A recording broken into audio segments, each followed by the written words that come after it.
Kumusta kayo lahat mga kaibigan? Huwag ninyong palampasin ang ating pag-usapan para sa ikabubuti ng ating bansa. Ito po isang kwento sa buhay bukid. Dito po ito sa Barangay Bayabas, San Gabriel, La Union.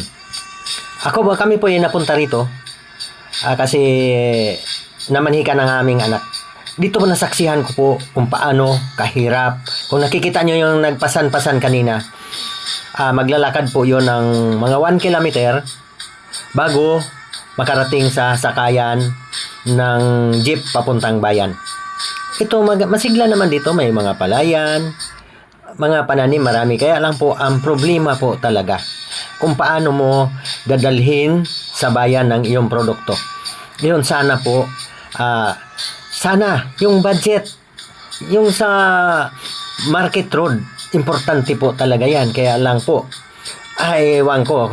Ito, hindi naman ako sa nagmamarunong. Alam ko po na itong ganito kabundok, napakahirap po talaga na igagawa ng kalsada. Ayan, kung napapansin ninyo, ang aking may bahay yan, kailangan po, dahan-dahan po kayo kung papunta kayo ng sakayan. Ganyan po, matarik, ginawa lang po ng paraan yan para po hindi po tayo madudulas. Ganyan po, ganyan, maglalakad ka. Kung nakita nyo kanina may pasan-pasan na sako, saging po yon. Hindi ko lang po kinausap kasi para po sa kanyang karapatan. Ayan, maglalakad ka niya, napakalayo. Halos 1 kilometer doon sa kabilang bundok na yun, nandoon ang sakayan po na papuntang bayan. Kaya po sana kung matulungan po ang mga mamamayan sa mga kabundukan, hindi lang po itong lugar na ito. Alam ko po marami pa pong mga ganito. Ganyan po ang dinaanan namin. Ibig sabihin mga kaibigan, kung mayroon yan kalsada, sana madaling madala sa bayan ang mga produkto. Kasi kung ganyan, mano-mano papasanin mo, kagaya nung kanina nagpasan-pasan ng saging, talaga pong mahirapan po talaga. Ang pangarap po namin ng taga-bundok, sana matulungan kami para po umunlad ang lahat. Kung napapansin ninyo, may maraming masisipag po dito. Kaya lang po ang problema po talaga yung pagluwas sa bayan.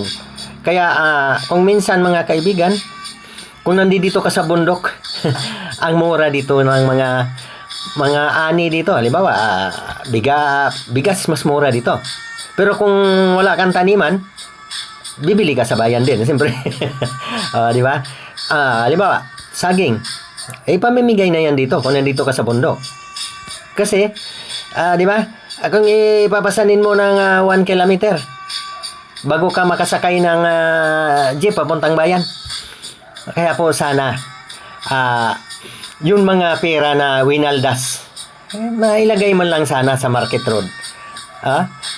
Maraming plano ng ganyan, puro plano lang. Kaya lang, kailan po kaya matutupad ang mga plano at inaasam-asam ng mga taga-bukid?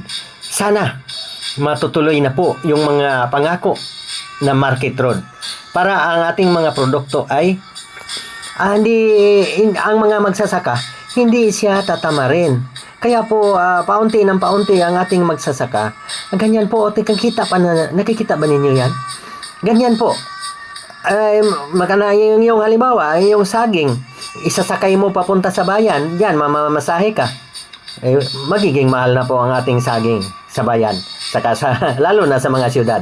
Kasi tatawid ka ng mga ganyan mga kaibigan.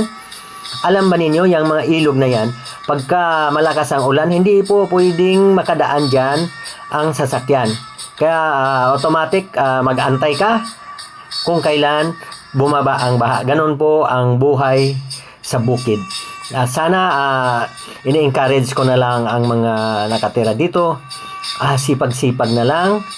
Ibig sabihin mga kaibigan, kung tayo man ay ang ating produkto hindi man natin madala sa bayan, ibig sabihin sana kasya sa atin dito sa bundok. Ang problema kasi mga kaibigan, kaya po kulang ang ating pagkain. Kung minsan ganitong lugar, nasa bundok ka, bibili ka pa ng pagkain sa bayan.